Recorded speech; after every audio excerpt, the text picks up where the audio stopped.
Assalamualaikum warahmatullahi wabarakatuh. Alhamdulillahirabbil alamin wa bihi nasta'inu ala umuri dunya waddin. Asrofil anbiya'i wal mursalin amma ba'du. Perkenalkan, nama saya Rasto Jaya Muli Wiranto. Hari ini akan menjelaskan tentang konsep iltizam dalam fikih muamalah, di mana iltizam ini adalah kewajiban hukum. Dalam fikih muamalah merujuk pada konsep kewajiban atau tanggung jawab yang timbul dari perjanjian atau kontrak, di mana hal itu menjadi kewajiban kedua pihak yang memang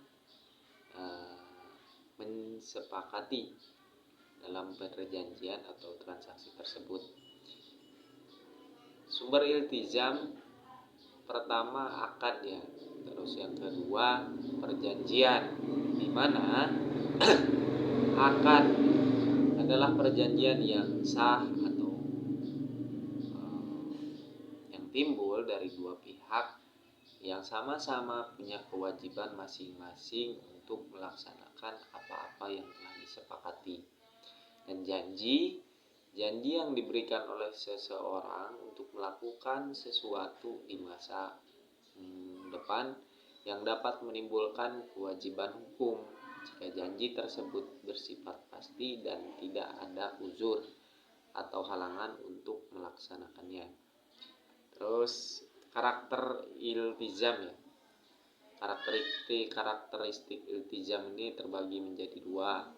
Satu, mengikat, kedua sah, dan yang ketiga tertentu ya, fokus.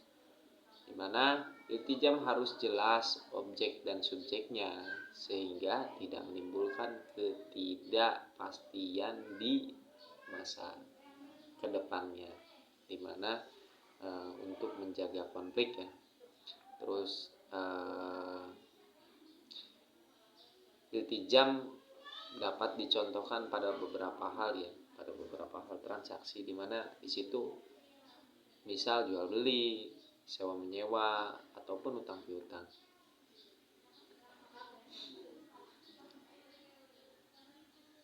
Iltizam ditegaskan dalam Al-Qur'an ya, di mana surat At-Taubah ayat 4 yang berbunyi, kecuali orang-orang yang musyrik yang telah mengadakan perjanjian dengan kamu dan mereka tidak mengurangi sedikit pun dari perjanjian itu. Hal ini menekankan pentingnya memenuhi perjanjian dan kewajiban yang telah disepakati. Selanjutnya Qiyas Al-Maidah ayat 1, hai orang-orang yang beriman, penuhilah akad-akad perjanjian itu.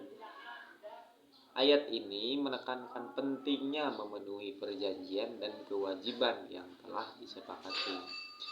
Kedua ayat tadi memperkuat ya bahwasanya Islam memang menekankan keadilan dari sebuah perjanjian, di mana masing-masing pihak yang memang dalam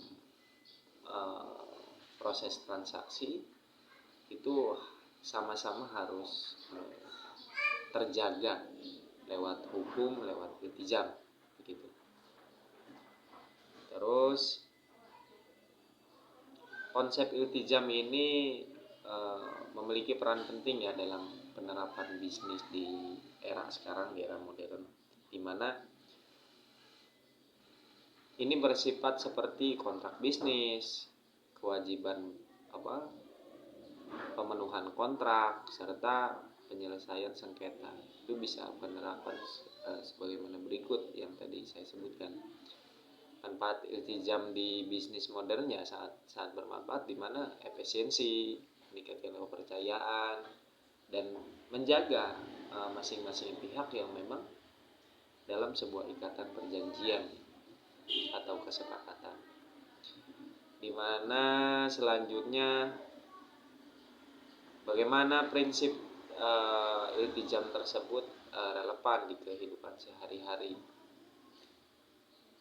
Ya, kalau saya sih sebetulnya lebih menyimpulkan hal kecil ya pada penerapannya dari keseharian. kita sehari-hari sebetulnya secara tidak langsung kita menerapkan iltizam ya, dari semisal utang piutang, terus dari bisnis mungkin bisa sebagai kontrak kerja, terus kewajiban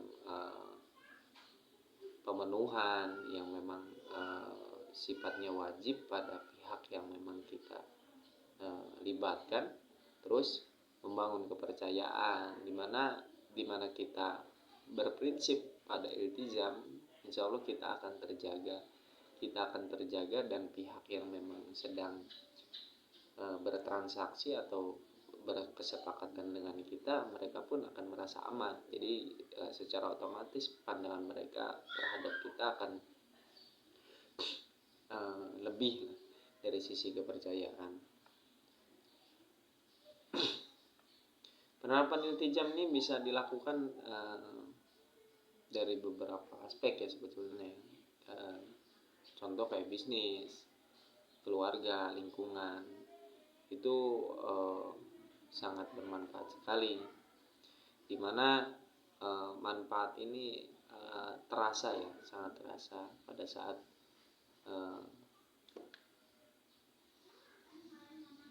iltizam ini kita terapkan gitu, dimana salah satunya meningkatkan kepercayaan, mengurangi konflik, karena memang masing-masing pihak dari yang memang terlibat di sini aman.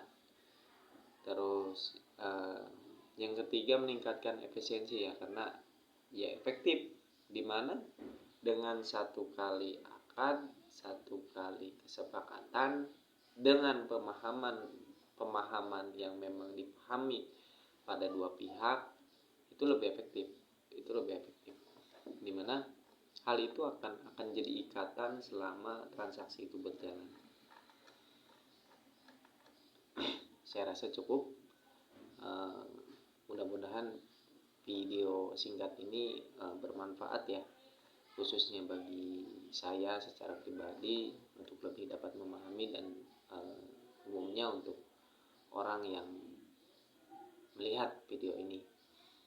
Saya Rasto Jayamoni Wiranto. Saya akhiri. Wassalamualaikum warahmatullahi wabarakatuh.